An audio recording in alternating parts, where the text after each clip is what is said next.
Good morning, students. Today we will read our poem Keeping Quiet. It means शांत रहना, चुप रहना. About the poem. At first हम पढ़ेंगे पोएट के बारे में. पोएट है पैब्लो नेरूडा. जो पोएट है वो डिस्कस करते हैं इसमें. Is the pen name of the Neftali Ricardo Reyes Basoalto. इनका ये पेन नेम है जिसके नाम से ये लिखती हैं. अब जो पोएट है वो कहाँ से बिलोंग करती हैं. He was born in the town of Parral in Chile. ठीक है, पैरल चिली में वो उनका जन्म हुआ. और जो नेरूडा है उनकी जो पोएम है full of easily understanding image. उनकी जो इमेजेस हैं वो अच्छे से समझ में आने वाली इमेज क्रिएट करते हैं वो पोएम्स में. Which makes them no less beautiful. जिनसे उनकी जो सुंदरता है वो कम नहीं होती. He won the Nobel prize for literature in the year 1971. 1971 में उन्होंने लिटरेचर में नोबेल प्राइज जीता था. इन दिस पोएम, इस पोएम में जो नेरूडा है talks about the necessity of the quite introspection. इसमें ये बातें करती हैं कि कैसे इंट्रोस्पेक्शन कर सकते हैं. इट मीन्स आत्मनिरीक्षण. And creating a feeling of mutual understanding among human beings. और कैसे ह्यूमन बींग्स के बीच में हम अंडरस्टैंडिंग क्रिएट कर सकते हैं. आप जो पोएम है वो रीड करेंगे बेटा हम. पोएम है now you will count to 12. Now we will count to 12 and we will all keep still. अब हम 12 तक गिनेंगे और हम सब शांत हो जाएंगे. इट मीन्स क्या है. Here 12 represents the 12 hours of the clock. Okay, यहाँ पे 12 का मतलब है कि 12 घंटे, घड़ी के 12 घंटे जब तक होंगे हम तब तक वो 12 गिनेंगे और शांत रहेंगे. इट मीन्स 12 घंटे के लिए हम स्टिल हो जाएंगे, शांत हो जाएंगे. For once on the face of the earth, एक बार इस धरती पर, let no speak in any language. No one speak in any language. It means कोई भी नहीं बोलेगा किसी भी भाषा में. Let stop for 1 second. 1 second के लिए हम रुके.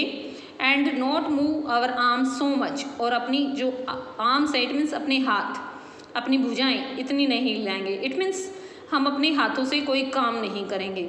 ना हम किसी लैंग्वेज में बात करेंगे, ना कोई हम काम करेंगे. और ये सब कुछ हम रोक देंगे. On the face of the earth, it means धरती पर एक बार. It would be exotic movement. अगर ऐसा हो जाएगा, कोई काम नहीं करेगा, कोई बात नहीं करेगा, तो क्या होगा. It would be exotic movement. तो ये जो मूवमेंट होगा एक विलक्षण मूवमेंट होगा, एक अजीब मूवमेंट होगा, अजीब क्षण होगा.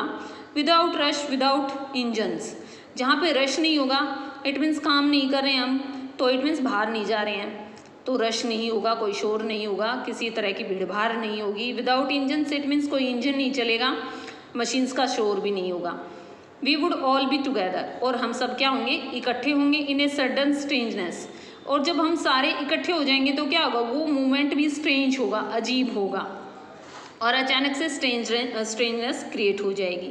नेक्स्ट बेटा, फिशरमैन इन द कोल्ड सी. और जो फिशरमैन है वो समुद्र भी शांत हो जाएगा. Would not harm whales. तो वो क्या करेंगे, वेल्स को हार्म नहीं करेंगे. इट मीन्स जो मछलियाँ निकालने का काम करते हैं फिशरमैन, जो मछुआरे, वो मछलियाँ नहीं निकालेंगे. And the man gathering salt would look in the hurt hands. और वो आदमी जो कि सॉल्ट इकट्ठा करता है वो भी अपने घायल हाथों को देख पाएगा. इट मीन्स नमक इकट्ठा करने वाला आदमी भी अपने हाथों के लगातार नमक का काम करने की वजह से उनके हाथ जो कट फट जाते हैं उनको भी वो देख पाएगा. तो इस तरह से इन लोगों को भी अपने अंदर देखने का मौका मिल जाएगा. Those who prepare green wars. और वो लोग जो कि ग्रीन वॉर्स करते हैं, इट मीन्स जो युद्ध जैसी जो सिचुएशन है उसको क्रिएट करते हैं. Wars with gas. जो युद्ध होते हैं किससे, गैस से. Wars with fire. जो युद्ध होते हैं अग्नि से. Victory with no survivors. इसमें सर्वाइवर नहीं होते. इट मीन्स जीवित कोई नहीं बचता और जीत जाते हैं. बताया गया है, पोएट ये चाहता है कि किसी भी टाइप की वॉर हो, उसमें होगा क्या बेटा, ओनली विक्ट्री तो हो सकती है, बट उसको विक्ट्री को देखने के लिए बंदे जीवित नहीं रहते, सर्वाइवर नहीं रहते हैं. तो किसी भी टाइप की वॉर होगी वो हमारे लिए नुकसानदायक होगी. Would put on clean clothes. तो इस तरह की जो लड़ाइयाँ होती हैं इनकी बजाय हम क्या करेंगे, पुट ऑन क्लीन क्लॉथ्स. हम साफ कपड़े पहनेंगे. Walk about with their brothers. अपने भाइयों के साथ चलेंगे. In the shade. Shade mean छाँव में. Doing nothing. और कुछ नहीं करेंगे. इट मीन्स अपने बंधुओं के साथ, अपने भाइयों के साथ हम होंगे और ऐसा कोई काम नहीं करेंगे जिससे कोई लड़ाई या युद्ध होता हो. फिर है what I want should not be confuse total inactivity. अब जो पोएट है वो बोल रहा है कि मैं ये नहीं कहता कि हम टोटली इनएक्टिवेट हो जाएं।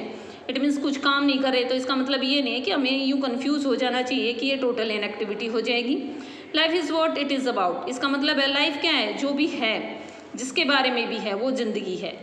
आई want no track with death, मृत्यु से मेरा कोई समझौता नहीं है। If we were not so single minded, यदि हम इतने सिंगल माइंडेड नहीं है, इट मीन्स संकुचित मानसिकता वाले या छोटी सोच वाले नहीं हैं। About keeping our lives moving, तो अपनी ज़िंदगी को हम क्या कर सकते हैं, मूविंग कर सकते हैं, चलते ही रहने देंगे। And for once could we do nothing, एक बार हम इस धरती पर कुछ नहीं करेंगे। परहैप्स ए ह्यूज साइलेंस, और जब कुछ नहीं होगा तो इट मीन्स हो सकता है एक बहुत बड़ा सन्नाटा छा जाए। माइट इंटरप्ट दिस सैडनेस, हो सकता है कि इससे ये जो सैडनेस है ये इंटरप्ट हो जाए, बाधित हो जाए। और ऑफ नेवर अंडरस्टैंडिंग अवरसेल्व्स, और फिर हम अपने आप को कभी ना समझ पाए। End of threatening ourselves with that, और हम क्या करते हैं, अपने आप को समझने का मौका नहीं मिलता और हम अपने आप को डराते रहते हैं। किससे, डेथ से, मृत्यु से। इट मीन्स क्या है, हमें मृत्यु का भय लगातार सताता रहता है। नेक्स्ट है बेटा, perhaps the earth can teach us, हो सकता है कि धरती हमें सिखा दे। As we everything seems that, कि जैसे सभी चीज़ें हमें मरी हुई नज़र आती हैं। And later prove to be alive, वो लेटर बाद में कैसी हो जाती हैं, जीवित हो जाती हैं। Now I will count up to 12 and you will keep quiet, I will go, और मैं अब 12 तक गिनूंगा और आप सब चले जाएंगे और शांत हो जाएंगे। इट मीन्स ये क्या है, ये जो नेचर है, अर्थ क्या एग्जाम्पल दिया है पोइट ने, उसने बताया कि नेचर जैसे हमें सब कुछ शांत नज़र आता है, बाद में सभी कुछ जिंदा नज़र आता है। जैसे गर्मी के मौसम में हमें सब कुछ ऐसा नज़र आता है कि कुछ नहीं है, धरती पे सन्नाटा छा जाता है, परंतु जब स्प्रिंग सीज़न आता है तो स्प्रिंग सीज़न में सब कुछ हमें वैसा ही हरा भरा नज़र आता है, हमें जीव जंतु नज़र आते हैं। तो वो क्या है, जैसे सर्दी के मौसम में आप घर का एग्जाम्पल लें तो आप देख सकते हैं, जैसे हमारे घर में छिपकली होती है, वो सर्दियों में हमें नज़र नहीं आती है, परंतु जैसे ही मौसम चेंज हो जाता है वो नज़र आनी शुरू हो जाती है। इसका मतलब ये थोड़ी ना था कि वो मर गई, इसका मतलब ये था कि वो थोड़ी देर के लिए इनएक्टिव हो गई। ठीक है, तो इस तरह से जो नेचर है हमें वो प्रूव करता है कि किस तरह से हम दोबारा से एक्टिव हो सकते हैं। ओके, यहाँ पे पोएट ने रिप्रेजेंट किया है बेटा, इस पोएम में हमें बताया है कि हम अगर कुछ समय के लिए शांत हो जाएंगे तो हमें इंट्रोस्पेक्शन करने का टाइम मिल जाएगा, और इंट्रोस्पेक्शन अगर हम करेंगे तो हमारे जो अंदर की जो कमियां हैं उनको पहचान पाएंगे हम और उनको दूर कर पाएंगे। Okay, I think you will all understand this poem. Okay, bye बेटा।